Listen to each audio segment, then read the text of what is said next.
Hey guys, another video for our Nature and Environment in Japan playlist. We like to show you what's happening in the rice fields throughout the year because we think it's an interesting way to see what's happening with the seasons in Japan, and some other people have shown some interest in it as well. So here's what's going on at the moment. The rice has been growing for a little while. It's been really hot. As a result, the water in the rice fields tends to go down a bit, and then every now and again the farmers have to top it up. So they come along and turn on the big tap. Some of the more high-tech farms have electronic controls on those big taps, and they can put them on timers or they can remotely turn them on and off.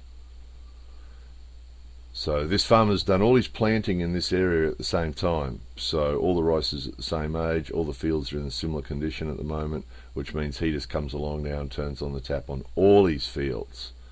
So every one of these fields has the big tap turned on. Similar to filling a big swimming pool, isn't it? A big swimming pool. So here's a series of big swimming pools being filled at the same time. So he'll let it fill till there's a few inches of water in there, and then he'll turn it off and leave it until it goes down again. He'll top it up again. So beautiful and green, isn't it? Look at the colors. Really is interesting. You can drive through rice fields every day all year round, and every day is a little bit different. The colors change as the length of the rice changes and it goes through its different phases. The color of it changes. So at the moment you can see it looks like a bit of a carpet, doesn't it?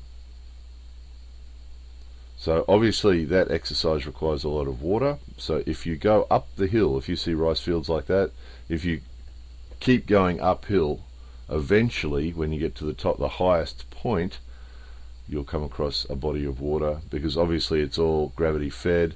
So they have these reservoirs of water at the highest points, and then the reservoirs of water feed the rice fields below them. So because Japan's very hilly, mountainous of course, you need lots of these reservoirs because you need to feed the rice fields that are below. So that's a really common scene.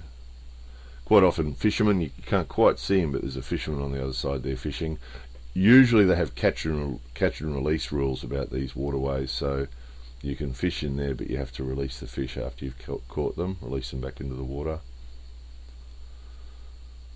So here's another good example of that. There's actually two of these dams here. There's another one a bit higher up, and see the big taps there? They turn it on and it flows through underneath the road and goes down to all these fields down here.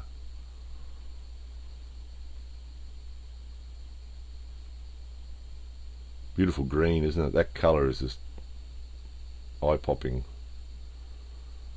So some of you might have seen, we did a video about this before. Obviously it's a kind of scarecrow. So just the head on a stick. It's quite a common scene. Sometimes you get whole fields full of them to keep the birds away from the rice. Freaky, isn't it? Anyway, there it was. More videos coming soon.